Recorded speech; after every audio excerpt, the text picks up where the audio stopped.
ہمارا جو لیکچر ہے وہ ہندوستان میں ہونے والی اصلاحات سے متعلقہ ہے۔ اس سے پہلے ہم نے پڑھا تھا کہ 1909 میں منٹو مارلے اصلاحات ہوئیں، جس کو گورنمنٹ آف انڈیا ایکٹ 1909 کہا جاتا ہے۔ 1919 میں اصلاحات ہوئیں،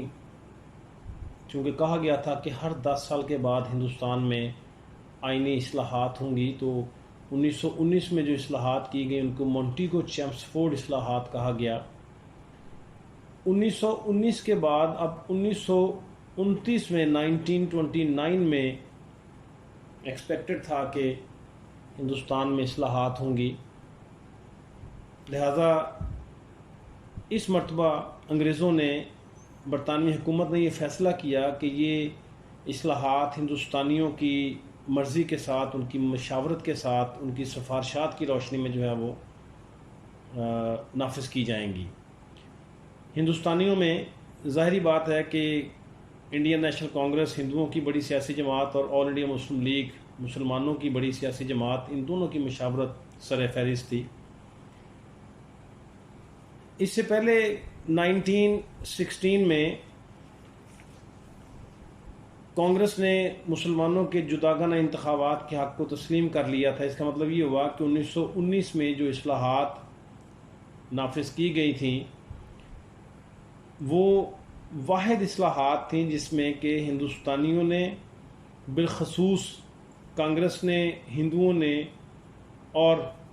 گورنمنٹ آف انڈیا ایکٹ 1919 کے تحت انگریزوں نے، یعنی مجموعی طور پر مسلمانوں کے جداگانہ انتخابات کے حق کو تسلیم کر لیا گیا۔ کانگریس پارٹی میں بھی دھڑے بندی تھی، آل انڈیا مسلم لیگ میں بھی دھڑے بنے ہوئے تھے۔ 1926 کے انتخابات میں کانگریس کا جو دھڑا تھا سوراج پارٹی، اس کو شکست دینے کے بعد ہندو محاسبہ کا ایک دھڑا تھا، اس کے نام سے اس نے کانگریس پر قبضہ کر لیا۔ یہ بڑا اگریسو گروہ تھا، انتہا پسند قیادت تھی، اور انہوں نے بجائے اس کے کہ 1916 کے معاہدہ لکھنؤ کے بعد 1919 کی اصلاحات کے بعد معاملات مزید بہتری کی طرف جاتے، انہوں نے مسلمانوں کو نقصان پہنچانا شروع کر دیا۔ معاہدہ لکھنؤ کے خلاف، جداگانہ انتخابات کے خلاف سخت پراپیگنڈا شروع کر دیا، اور مرکزی اسمبلی کے اجلاس میں تو جواہر لال نہرو نے یہاں تک کہہ دیا کہ معاہدہ لکھنؤ میں مسلمانوں کے لیے جداگانہ انتخابات کا اصول مان تو لیا ہے، لیکن یہ قومی اتحاد اور یکجہتی کی راہ میں رکاوٹ بن سکتا ہے۔ یعنی یہ اس کا اظہار تھا کہ وہ دراصل معاہدہ لکھنؤ کو بادل نخواستہ قبول کیا ہے، اس میں کچھ شرائط ایسی تھیں جس پر کہ مسلمانوں نے کمپرومائز کیا تھا، مسلمانوں نے سیکریفائز کیا تھا، اور 1919 میں بھی بادل نخواستہ کانگریس اور ہندوؤں نے اس اصول کو مان لیا تھا جس کے تحت مسلمانوں کو جداگانہ انتخابات کا حق دیا گیا۔ قائد اعظم ہندو مسلم اتحاد کے لیے 1916 سے کوششوں میں تھے، اور 1916 میں معاہدہ لکھنؤ جو ہے وہ ان کی بے تحاشا بے انتہا کوششوں کا نتیجہ تھا کہ مسلمانوں کے اور ہندوؤں کے درمیان ایک معاہدہ ہوا جس کے تحت مسلمانوں کے جداگانہ انتخابات کے حق کو تسلیم کر لیا گیا۔ لیکن 1927 میں پھر ایسی صورتحال پیدا ہو گئی کہ ہندو جداگانہ انتخابات کے حق سے مسلمانوں کو دستبردار کروانا چاہتے تھے۔ تجاویز دہلی کے نام سے، دہلی پرپوزل کے نام سے تاریخ میں نام جانا جاتا ہے۔ مسلمان قائدین جداگانہ انتخابات کے حق سے دستبردار ہونے کو تیار بھی ہو گئے، لیکن اس کی بھی انہوں نے کڑی شرائط رکھ دی کہ سندھ کو بمبئی سے علیحدہ کر دیا جائے،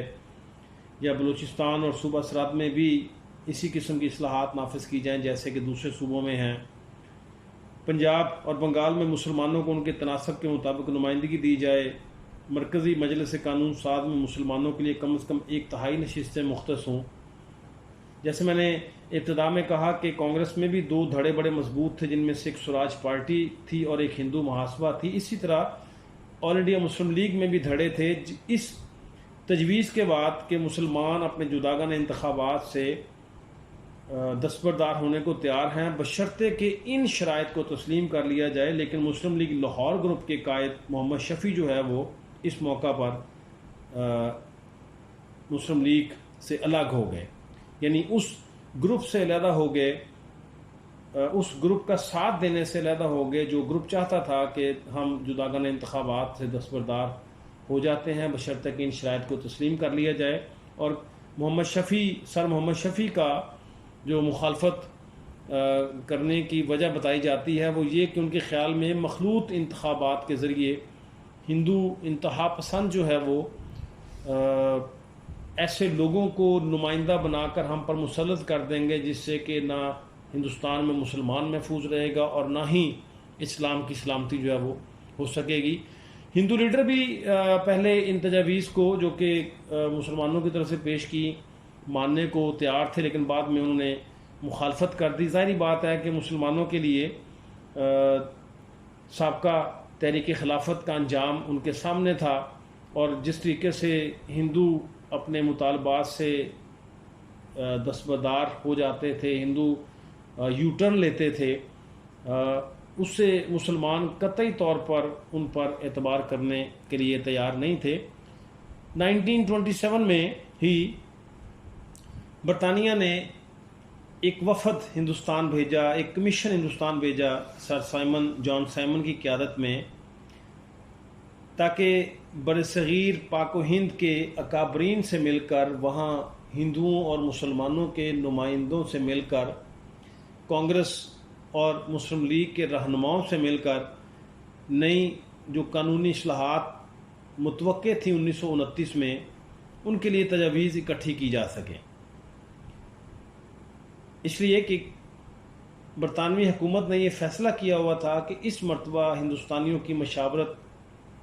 اور ان کی دی گئی سفارشات کی روشنی میں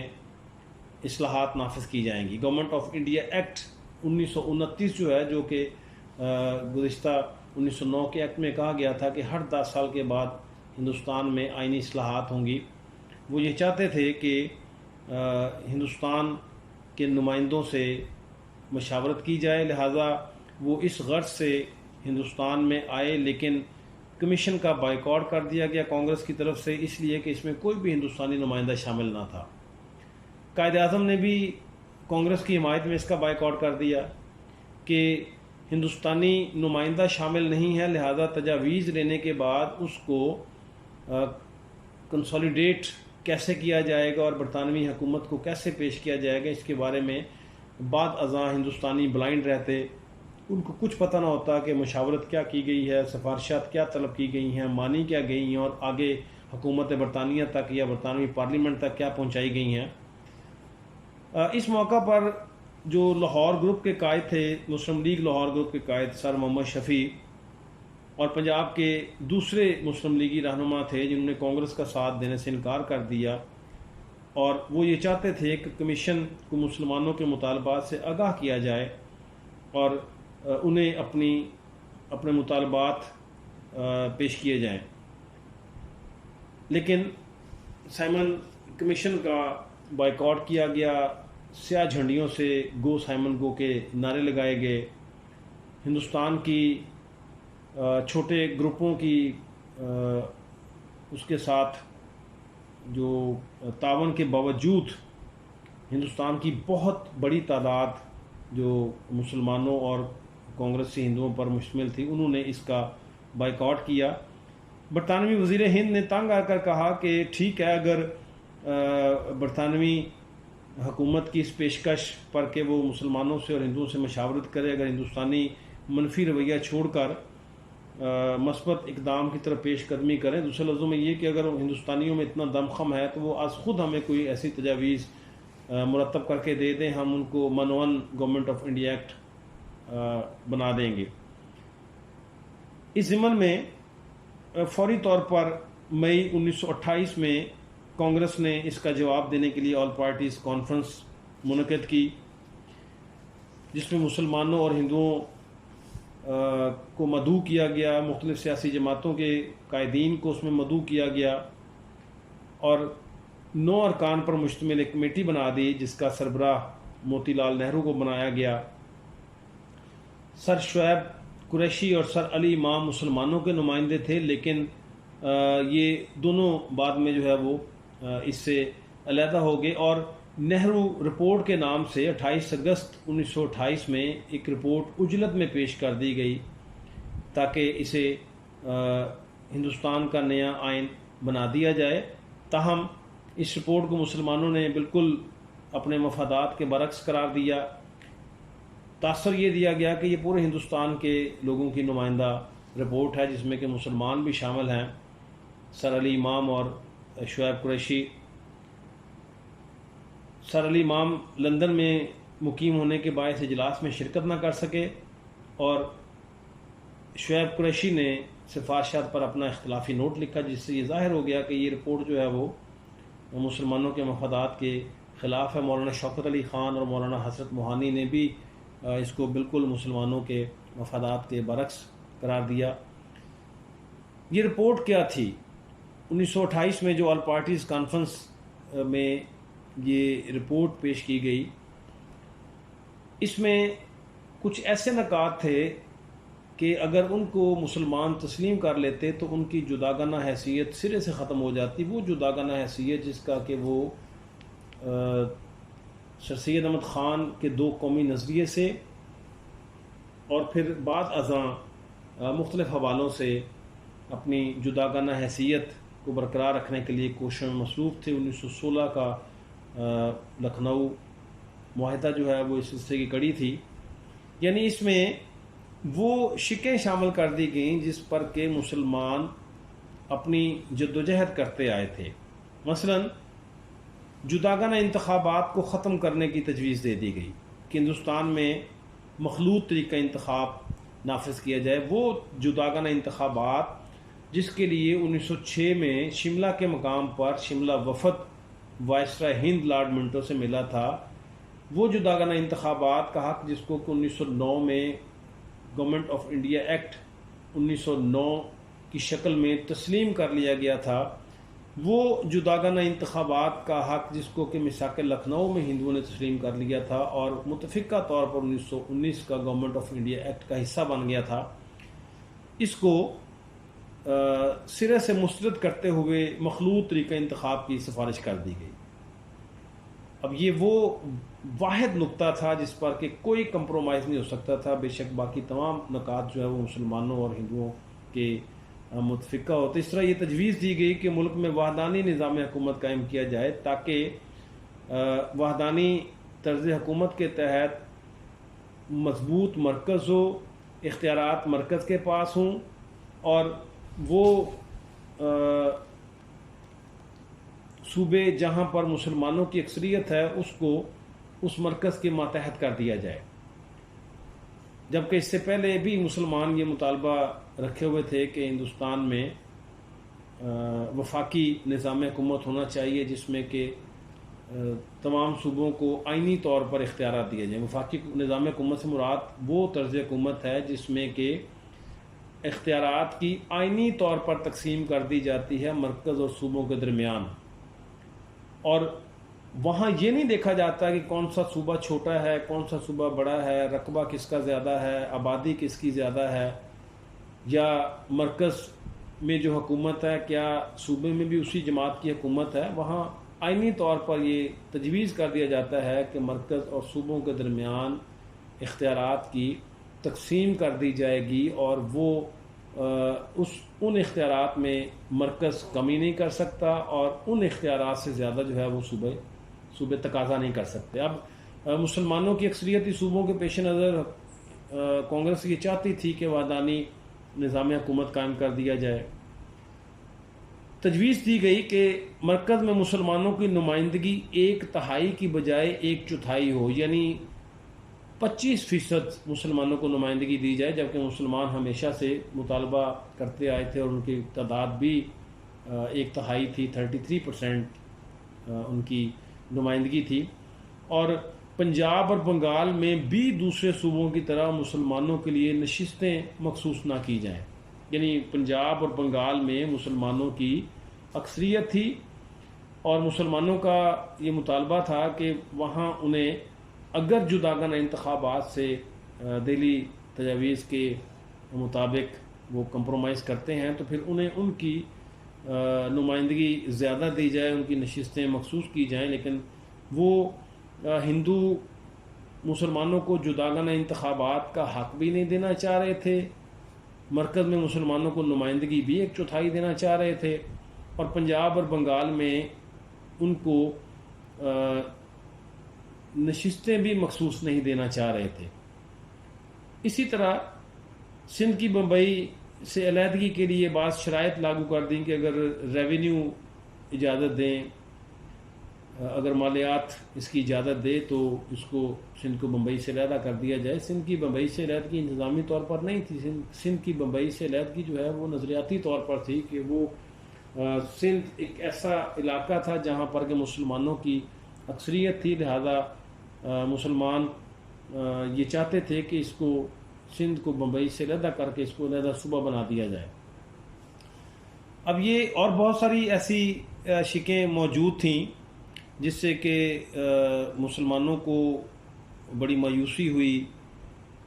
قائد اعظم جو کہ ہندو مسلم اتحاد کے بہت بڑے علم بردار سمجھے جاتے تھے، انہوں نے بھی اس پر جو ہے وہ مایوسی کا اظہار کیا، اور انہوں نے جو ترمیم اس میں کی وہ یہ کہ مرکزی اسمبلی میں مسلمانوں کو 1/3 نشستیں دی جائیں، اور 10 سال تک پنجاب اور بنگال میں مسلمانوں کو ان کی آبادی کے تناسب سے نمائندگی دی جائے، اور باقی تمام اختیارات صوبوں کو دے کر داخلی خود مختاری کا یقین دلایا جائے۔ لیکن موتی لال نہرو جو ہے وہ ان تھوڑی سی ترامیم کو بھی اس میں شامل کرنے پر رضامند نہیں تھا، اور حالانکہ یہ وہ ترامیم قائد اعظم کی طرف سے دی گئی تھیں جس کے تحت مسلمان اپنے جداگانہ انتخابات سے محروم ہو جاتے۔ مسلمانوں کو سندھ اور بمبئی کی علیحدگی کا بھی اس میں جو ہے وہ اس ترمیم میں کوئی ذکر نہ کیا گیا۔ اب نہرو رپورٹ کا مسلمانوں پر شدید رد عمل ہوا۔ جو آل پارٹیز کانفرنس کے آئندہ اجلاس میں قائد اعظم اور مولانا محمد علی جوہر نے جو رپورٹ پیش کی تھیں، ہندوؤں نے جب اس کو ماننے سے انکار کر دیا اور کہا کہ یہ رپورٹ متفقہ ہے اور اس میں کسی قسم کی ترمیم نہیں کی جائے گی، تو ظاہری بات ہے کہ انگریزوں کے لیے ایک لمحہ فکریہ تھا کہ یہ ایک ایسی رپورٹ آئی ہے جس پر کہ ہندوستان کی ایک جماعت اور ایک کمیونٹی جو ہے وہ متفق ہے، اور باقی جماعتیں جو ہیں وہ اس پر رضامند نہیں ہیں۔ 31 دسمبر 1928 کو ایک آل پارٹیز مسلم کانفرنس کا انعقاد کا اعلان کیا گیا۔ ظاہر ہے کہ اس کا ایجنڈا نہرو رپورٹ پر غور کرنا تھا۔ سر فضل حسین اس میں شامل تھے۔ قائد اعظم نے سر محمد شفیع سے اختلافات کے نتیجے میں جو ہے وہ شرکت نہ کی۔ بارکیف آغا خان نے شرکت کی تھی، اس لیے نہرو رپورٹ کا کافی حد تک جو ہے انہوں نے اثر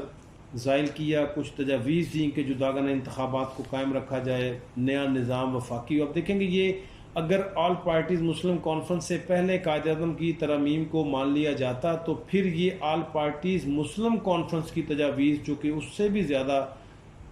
ہو گئی تھیں، ان کی شاید ضرورت نہ پڑتی۔ لیکن ہندوؤں کی ہٹ درمی کی وجہ سے مسلمانوں کو اپنی منزل کے تعین میں اس میں ثابت قدم ہونے میں مدد ملی، ان کو مستقل مزاجی اختیار کرنے میں جو ہے وہ معاونت ملی۔ صوبوں کو خود مختاری دی جائے، وفاقی نظام ہو، جداگانہ انتخابات کو قائم رکھا جائے،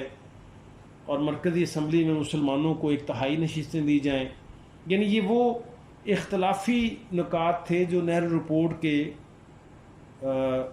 مسلمانوں کے ساتھ تھے۔ اب ظاہر ہے کہ یہ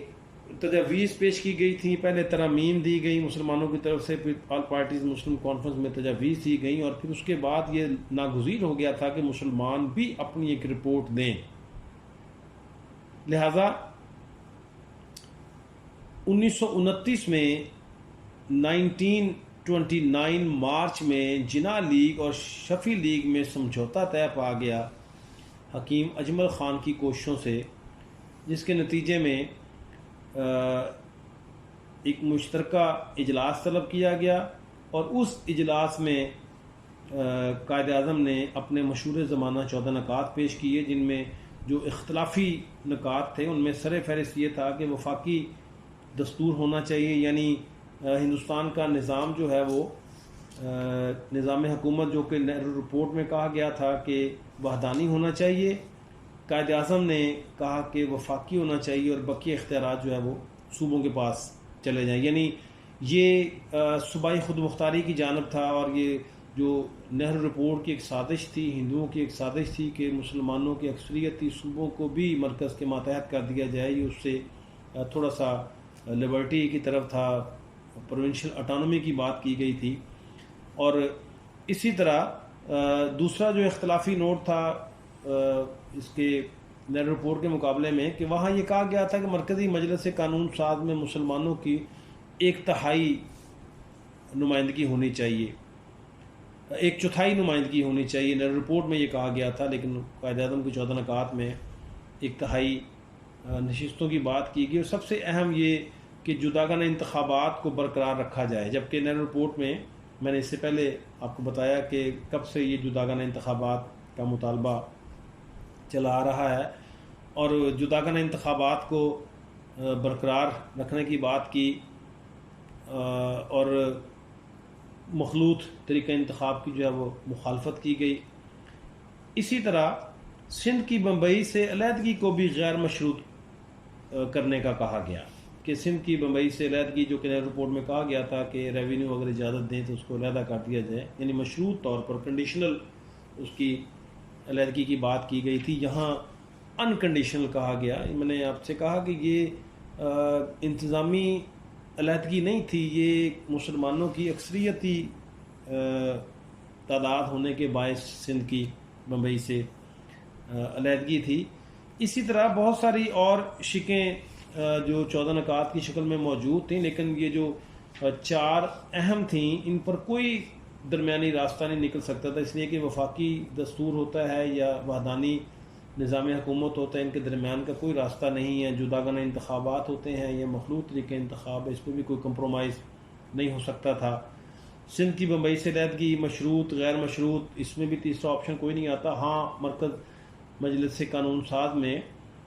مسلمانوں کی نمائندگی کی اگر بات کریں تو وہ ہو سکتا ہے کہ وہ ہمیں 1/4 دینا چاہ رہے تھے، ہم 1/3 مانگ رہے تھے، تو اس پہ کوئی کمپرومائز شاید ہو سکتا۔ باقی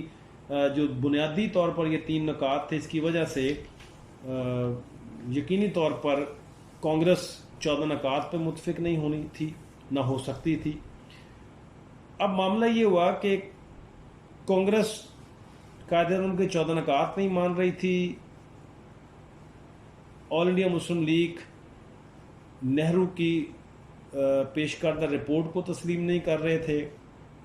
تو اس صورتحال میں بات پھر وہیں کی رہ گئی، اور جو ایک تنزن انگریزوں نے کہا تھا کہ ٹھیک ہے، سائمن کمیشن کے بائیکاٹ کے بعد اس کو وہاں سے عدم تعاون کے نتیجے میں باہر نکالنے کے بعد کہ اگر ہندوستانیوں میں اتنا دم خم ہے تو ٹھیک ہے، پھر وہ از خود کوئی اپنی سفارشات یا اصلاحات کر لیں، اس کو منعن نافذ کر دیا جائے گا۔ منعن کی صورتحال تب آتی کہ جب دونوں سیاسی گروہوں میں، دونوں سیاسی جماعتوں میں، ہندوستان کی 2 بڑی قومیتوں کے درمیان جو ہے وہ اتحاد ہوتا۔ انگریزوں نے ہندوستان میں کمیشن بھیجا، ہندوستانیوں کو یہ کہا کہ وہ خود ہمیں رپورٹ بنا دیں، نہرو رپورٹ بھی آئی، قائد اعظم کی 14 نکات بھی آئے، معاملہ پھر وہیں کا وہیں۔ اور 1929 میں 14 نکات آئے، حالانکہ 1929 میں گورنمنٹ آف انڈیا ایکٹ 1929 آنا تھا۔ انگریزوں نے اب یہ کہا کہ ٹھیک ہے، اب آپ برطانیہ آ جائیں، وہاں پر ہم میٹنگز کر لیتے ہیں، اور پھر اس دوران جو ہے وہ ہم کسی نتیجے پر پہنچ جائیں گے۔ سو دا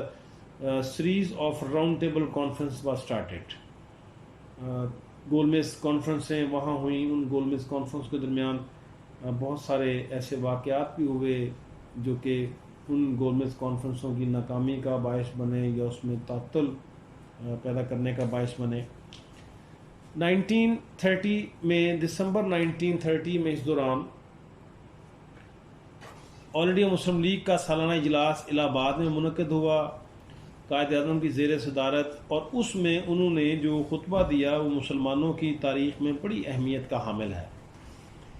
یعنی انہوں نے ہندوستان میں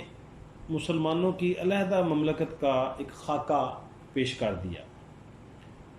انگریزوں کے لیے اور زیادہ مشکل ہو گیا کہ وہ مسلمانوں کو اعتماد میں لیے بغیر یا مسلمانوں کی مشاورت کے بغیر کوئی ہندوستان میں اصلاحات کریں، اس لیے کہ اس خطبہ الہ آباد میں اسلام کو ایک مکمل ضابطہ حیات بناتے ہوئے، متحدہ قومیت کی تردید کرتے ہوئے مسلمانوں کے لیے علیحدہ قوم کا تصور پیش کیا، جس کے نتیجے میں علیحدہ وطن کا مطالبہ ہونا تھا۔ اور وہ تمام تجاویز جو انگریز اور ہندو مشترکہ طور پر سائمن کمیشن کی رپورٹ میں یا نہرو رپورٹ میں دینا چاہتے ہوں، ان تمام تجاویز کو اس سالانہ اجلاس میں مسترد کر دیا گیا۔ یہ انگریزوں کے لیے ایک میسج بھی تھا، ہندوؤں کا اس پہ رد عمل بھی ظاہری بات ہے آنا تھا کہ علامہ اقبال نے یہ خطبہ جو ہے وہ ایسے وقت میں دیا ہے کہ جب آل انڈیا آئین کی تیاری میں مصروف ہے، برطانیہ میں کانفرنسز شروع ہو رہی ہیں، اور یہ ایک قسم کا ریئیکشن انہوں نے کہا، ایک سازش قرار دیا، حالانکہ یہ ایک سپورٹنگ ایونٹ تھا خطبہ الہ آباد، جو کہ آئندہ ہندوستان کی منزل مقصود کا جو ہے وہ تعین کر سکتا تھا۔ لہذا گول میز کانفرنسوں کا سلسلہ شروع کیا گیا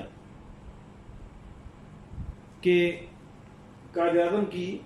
تجویز بھی یہی تھی کہ سائمن کمیشن کی رپورٹ کو زیر غور لانے سے پہلے بہتر ہے کہ ہندوستان کے نمائندوں کو انگلستان بلا کر کانفرنس منعقد کی جائے، تاکہ ہندوستانی اقوام مشترکہ طور پر، متفقہ طور پر کسی حل تک پہنچ سکے۔ نومبر 1930 سے جنوری 1931 تک پہلی گول میز کانفرنس جاری رہی۔ لگ بھگ 2-2.5 مہینے یہ کانفرنس جاری رہی، جس میں مسلمانوں کی طرف سے سراغا خان، مولانا محمد علی جوہر، محمد علی جناح نے شرکت کی۔ کانگریس چونکہ اس وقت سول نافرمانی کی تحریک چلا رہی تھی، لہذا اس نے اس کانفرنس کا جو ہے وہ بائیکاٹ کر دیا۔ وہ خطبہ الہ آباد پیش کرنے کے وقت سے بھی نالاں تھے، تاہم دیگر ہندو نمائندگان کانفرنس میں شریک ہوئے جو کہ پرو کانگریس نہیں تھے، لیکن ہندوستان میں ہندوؤں کی دوسری سیاسی جماعتوں کے لوگ تھے۔ ہندوؤں کی غیر لچکدار موقف اور کانگریس کے بائیکاٹ کی وجہ سے یہ کانفرنس بغیر کسی نتیجے کے ختم ہوگی۔ ظاہری بات ہے کہ اگر نہرو رپورٹ کو مسلمانوں کے تسلیم نہ کرنے کی وجہ سے ریجیکٹ کیا گیا، تو قائد اعظم کے 14 نکات کو کانگریس کے لیے قابل قبول نہ ہونے پر ریجیکٹ کیا گیا، تو یہ کیسے ممکن تھا کہ وہ کانگریس کی عدم موجودگی میں کسی متفقہ نتیجے پر پہنچ پاتے۔ لہذا 1931 میں دوسری گول میز کانفرنس جو ہے وہ شروع ہوگی۔ کانگریس کے بائیکاٹ کو ختم کرنے کے لیے اور کسی ممکنہ نتیجے تک پہنچنے کے لیے کانگریس کے ساتھ ایک معاہدہ عمل میں لایا گیا، جسے گاندھی ارون پیکٹ کہتے ہیں۔ لارڈ ارون تھا اور گاندھی کے درمیان ایک معاہدہ ہوا جسے گاندھی ارون پیکٹ کہتے ہیں، جس کی بنیاد پر گاندھی اور دوسرے رہنما کانفرنس میں شریک ہوئے، اور مسلمانوں کی طرف سے اس کانفرنس میں مولانا محمد علی جوہر کی جگہ علامہ اقبال نے شرکت کی۔ لیکن گاندھی کی ہٹ درمی اور عجیب و غریب حرکتوں کی وجہ سے، متعصبانہ سوچ اور رویے کی وجہ سے یہ کانفرنس بھی بے نتیجہ رہی۔ اس کانفرنس کا بھی کوئی نتیجہ نہیں نکلا۔ اب یہ ایسا ممکن نہیں تھا کہ ہندوستانیوں کو برطانیہ میں بلا کر کانفرنس سے ہی کرتے رہیں، لہذا برطانوی وزیر اعظم رمزے میک ڈونلڈ نے 1932 میں اعلان کر دیا کہ فرقہ وارانہ نیابت کے مسئلے کو حل کیا جاتا ہے، جس کے نتیجے میں جداگانہ انتخابات کو برقرار رکھا گیا، سندھ کو بمبئی سے علیحدہ کر کے صوبے کی حیثیت دے دی گئی، لیکن بنگال میں مسلمانوں کی اکثریت کو اقلیت میں بدل دیا گیا، پنجاب میں بھی مسلمانوں کی اکثریت کو مشکوک بنا دیا گیا، جبکہ صوبہ سرحد میں پہلے ہی آئینی اصلاحات نافذ کر دی گئی تھی۔ جو ہندو انتہا پسند لیڈر مسلمانوں کی جداگانہ حیثیت کو تسلیم کرنے پر تیار نہیں تھے، اس کمیونل ایوارڈ کی وجہ سے جو کہ 1932 میں پیش کیا گیا، ہندوؤں کی جو اچھوت قوم تھی اس کو بھی اقلیت قرار دے دیا گیا، اس کو بھی ایک علیحدہ سے فرقہ وارانہ نیابت کے حوالے سے جو ہے وہ نمائندگی دے دی گئی۔ اب ظاہری بات ہے کہ وہ مسلمانوں کو جداگانہ انتخابات کا حق نہیں دے رہے تھے، اور یہ اس کمیونل ایوارڈ کے ذریعے اچھوتوں کو بھی جداگانہ انتخابات کا حق دے دیا گیا، جس کے نتیجے میں گاندھی جی نے مرن برت رکھ لیا، یعنی ہنگر ٹل ڈیتھ۔ اب ظاہری بات ہے کہ گاندھی جس پائے کا لیڈر تھا ہندوستان میں کانگریس کے لیے، ہندوؤں کے لیے، تو اس کا بھوک ہڑتال کرنا یہ بھی انگریزوں کے لیے قابل قبول نہیں تھا۔ خدا نخواستہ اس کو کچھ ہو جاتا تو ہو سکتا ہے کہ تاریخ کچھ اور بول رہی ہوتی۔ 1932 میں 25 دسمبر 1932 میں اچھوتوں کا ایک لیڈر تھا ڈاکٹر امبیدکر، اور گاندھی کے درمیان پونا کے مقام پر ایک ایگریمنٹ ہوا جسے پونا پیکٹ کہتے ہیں، جس کے نتیجے میں اچھوت اپنے جداگانہ انتخابات کے حق سے دستبردار ہو گئے، یعنی اب ہندو ان اچھوتوں کو ہندو ہوتے ہوئے ویسے ہی نمائندگی دیں گے جس طرح کہ ہندوؤں کی دیگر قوموں کو نمائندگی دی جاتی ہے، اور یہ اس لیے بھی ان کے لیے ناگزیر ہو گیا تھا کہ وہ ادروائز کمیونل ایوارڈ کی شکل میں پہلی 2 کانفرنسوں کی ناکامی کی صورت میں جو وزیر اعظم برطانیہ رمزے میک ڈونلڈ نے پیش کیا تھا کمیونل ایوارڈ، اس کی روشنی میں وہ ہندوؤں کی اپنی نشستیں جو ہیں وہ کم ہو رہی تھی، لہذا ایک پونا پیکٹ کیا گیا جس کے نتیجے میں چھوٹ اپنے جداگانہ انتخابات کے حق سے دستبردار ہو گئے، لہذا معاملہ پھر کسی حد تک بھلائی کی طرف جا رہا تھا۔ تو برطانوی حکومت نے نومبر 1932 میں تیسری گول میز کانفرنس طلب کر لی، اور دوسری گول میز کانفرنس کے عارضی فیصلوں کو جو کہ موجود تھے، جن کی روشنی میں کمیونل ایوارڈ دیا گیا تھا، لیکن گاندھی کی ہٹ درمی اور عجیب و غریب متعصبانہ رویہ موجود تھا، ہندوستان کے لیے ایک نئے آئین کی تیاری کے لیے جو ہے وہ سفارشات مرتب کرنے کا فیصلہ کر لیا۔ قائد اعظم اس کانفرنس میں شریک نہیں تھے۔ کانگریس کی عدم شمولیت کی بنیاد پر یہ کانفرنس بھی ناکام ہوگی، لیکن یہ اب سیریز نہیں چلنی تھی کہ تیسرے کے بعد چوتھی کانفرنس ہوتی، پانچویں ہوتی، چھٹی ہوتی۔ اس 1927 سے 1932 کی ایک بڑی لانگ ایکسرسائز کے بعد، جس میں سائمن کمیشن آ جاتا ہے، نہرو رپورٹ آ جاتی ہے، قائد اعظم کے 14 نکات آ جاتے ہیں، جس میں پہلی گول میز کانفرنس ہے، دوسری گول میز کانفرنس ہے، اس کو شروع کرنے سے پہلے گاندھی ایرون پیکٹ ہے، پھر کمیونل ایوارڈ ہے، گاندھی کا مرن برت ہے، پونا پیکٹ ہے، تیسری گول میز کانفرنس ہے، اور رزلٹ 0/0 ہندوستان کی دونوں سیاسی جماعتوں کو مطمئن کرنے کے لیے 1933 میں بالآخر انگریزوں نے ایک وائٹ پیپر شائع کر دیا، جو اس پوری 1927 سے لے کر 1932 تک کی جو فنکشنل ایکسرسائز تھی اس کے نتیجے میں ہوا کہ ایک وائٹ پیپر شائع کیا گیا جس کو کرتاس ایبز بھی کہتے ہیں، اور جس کو بعد میں چند ایک ترامیم کے ساتھ ایکٹ کی شکل دے دی گئی، اور یہ 1933 میں وائٹ پیپر شائع کیا، اس کو پھر بھی قانون کا درجہ نہیں دیا، ایکٹ آئین نہیں بنایا کہ اگر اس میں بھی کوئی ترامیم، کوئی سفارشات، کوئی تبدیلی ممکن ہو یا متوقع ہو سکے تو اس کو کر دیا جائے، کیونکہ اگر گورنمنٹ آف برطانیہ کی طرف سے پارلیمنٹ نے اس کو پاس کر دیا تو پھر اس میں شاید ترمیم کرنا اتنا آسان نہیں رہے گا. لہذا یہ 1933 کا جو وائٹ پیپر تھا، اس کو گورنمنٹ آف انڈیا ایکٹ 1930 بنا کر جو پیش کر دیا گیا، یعنی وہ 1929 میں آنے والا گورنمنٹ آف انڈیا ایکٹ 1935 میں جو کہ ہندوستانیوں پر چھوڑ دیا گیا تھا. اگر انگریزوں نے بنانا ہوتا تو پھر وہ 1929 میں ہی آتا، اس لیے کہ 1909 کے بعد 1919 میں اگر 10 سال کے بعد آئین آ گیا تھا تو پھر یہ 1929 میں آتا. یہ چونکہ ہندوستانیوں پر چھوڑ دیا گیا تھا اور انگریزوں کے لیے خطبہ الہباد آنے کے بعد اتنا آسان نہیں تھا کہ وہ مسلمانوں کو نظر انداز کرتے. اور پھر 1933 میں ہی جب ایک کیمبرج یونیورسٹی کے طالب علم چودھری رحمت علی نے جو ہے وہ پاکستان نیشنل موومنٹ کے نام سے بنائی گئی تنظیم کے تحت لفظ پاکستان جو ہے وہ متعارف کروا دیا، یعنی پے سے پنجاب، الف سے افغانی سرحدی صوبہ، کاف سے کشمیر، سین سے سندھ اور تان جو ہے یہ بلوچستان کے آخری لفظوں کو ملا کر یہ اس جانب اشارہ تھا انگریزوں کے لیے کہ مسلمانوں کو نظر انداز کرنا اتنا آسان کام نہیں ہے. لہذا یہ قائد علامہ اقبال کی طرف سے پاکستان کا خاکہ پیش کرنا اور پھر چودھری رحمت علی کی طرف سے 1933 میں پاکستان نیشنل موومنٹ کے نام سے جو تنظیم قائم کی گئی تھی، اس کے فورم سے پاکستان کا نام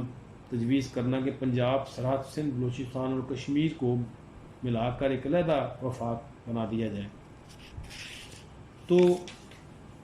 1935 میں جو ایکٹ آیا اس میں مسلمانوں کے جداگانہ انتخابات کے حق کو بھی